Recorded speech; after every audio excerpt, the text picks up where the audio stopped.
गणपति बप्पा मोरिया। 7 बज गए और मैं उपस्थित हूँ गणेश चतुर्थी के 10 दिन 10 कथाओं के साथ की श्रृंखला की 5वीं कथा के साथ। तो मित्रों, जैसा कि आप सभी जानते हैं, आज गणेश चतुर्थी का 5वां दिन है और आज हम सुनेंगे गणेश भगवान की एक और रोचक कथा। तो चलिए गणपति बप्पा का नाम लेते हुए इस पावन कथा का श्रवण करते हैं। ओम नमः शिवाय। जय श्री कृष्णा। आप सभी का सनातन धर्मसार चैनल पर बहुत बहुत स्वागत है। मित्रों, गणेश चतुर्थी का पावन पर्व पूरे भारतवर्ष में बहुत ही हर्षोल्लास के साथ मनाया जा रहा है। इसी कड़ी में गणेश चतुर्थी के 10 दिन 10 कथाओं के साथ की श्रृंखला में हम सभी गणेश भगवान की 10 कथाओं का श्रवण कर रहे हैं।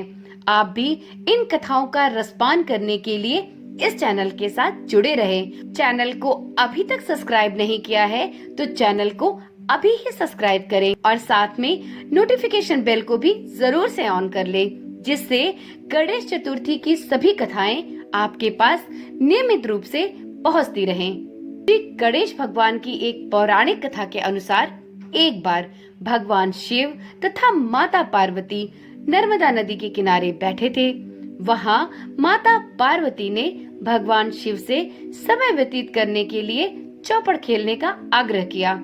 शिव जी चौपड़ खेलने के लिए तैयार हो गए, परंतु इस खेल में हार जीत का फैसला कौन करेगा, यह प्रश्न उनके समक्ष उठा तो भगवान शिव ने कुछ तिनके एकत्रित कर उसका एक पुतला बनाकर उसकी प्राण प्रतिष्ठा कर दी और पुतले से कहा, बेटा, हम चौपड़ खेलना चाहते हैं, परंतु हमारी हार जीत का फैसला करने वाला कोई नहीं है, इसलिए तुम बताना कि हम दोनों में से कौन हारा और कौन जीता।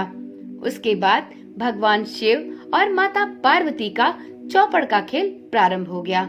यह खेल 3 बार खेला गया और संयोग से तीनों बार माता पार्वती ही विजयी हुई।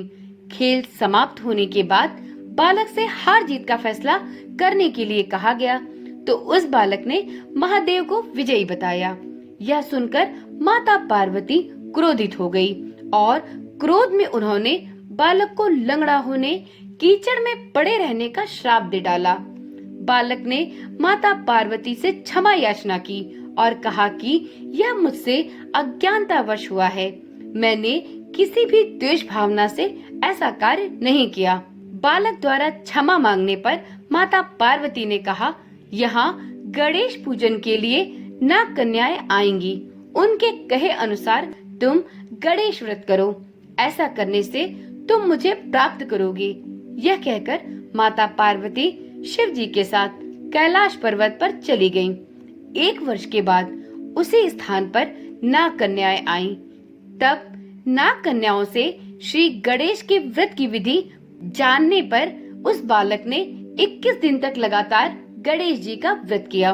उसकी श्रद्धा से गणेश जी उससे प्रसन्न हुए। उन्होंने बालक को मनोवांछित फल मांगने के लिए कहा। उस पर उस बालक ने कहा, हे विनायक, मुझ में इतनी शक्ति दीजिए कि मैं अपने पैरों से चलकर अपने माता पिता के साथ कैलाश पर्वत पर पहुंच सकूं और वे यह देख प्रसन्न हों। तब बालक को वरदान देकर श्री गणेश जी अंतर्ध्यान हो गए। इसके बाद वह बालक कैलाश पर्वत पर पहुंच गया और कैलाश पर्वत पर पहुंचने की अपनी कथा उसने भगवान शिव को सुनाई।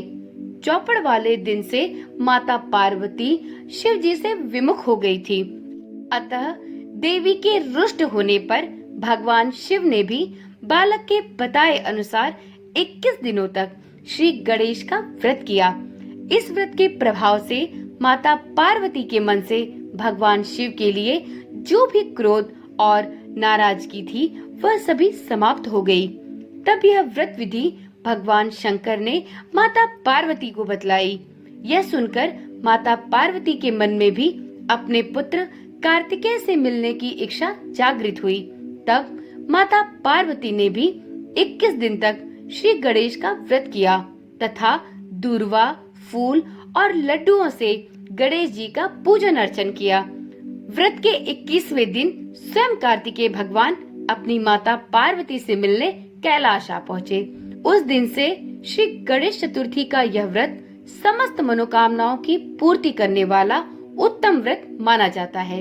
इस व्रत को करने से मनुष्य के सारे कष्ट दूर होते हैं और उसे सुख समृद्धि की प्राप्ति होती है। तो एक बार प्रेम से बोलिए गणपति महाराज की जय। तो आज गणेश चतुर्थी के 5वें दिन यह थी गणेश भगवान की एक पावन कथा। उम्मीद करती हूँ इस श्रृंखला में सुनाई जा रही गणेश भगवान की सभी कथाएं आपको आनंदित कर रही होंगी। यदि आपको यह श्रृंखला पसंद आ रही है तो कमेंट में श्री गणेशाय नमो नमः लिखना ना भूलें और साथ में इस चैनल के साथ बने रहें। तो चलिए कल मिलते हैं शाम 7 बजे गणेश चतुर्थी के 10 दिन 10 कथाओं के साथ की श्रृंखला के छठी कथा के साथ। ओम नमः शिवाय। जय श्री कृष्णा। राधे राधे।